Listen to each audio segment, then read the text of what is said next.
महाराज, तुमच्या विचारांना, तुमच्या संस्कारांना आम्ही विसरलोय. हो, खरंच विसरलोय.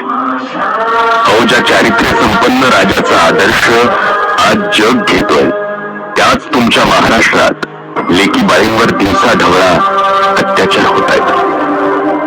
कुठे कोणा लेकीला जिवंत पेटवल्या जात, तर कुठे धार्मिकतेच्या नावाखाली चिरडल्या जात.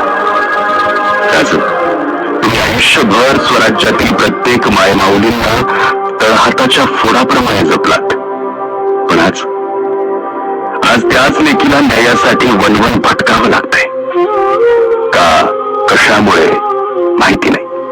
राज, लहान तोंडी मोठा घास घेतोय.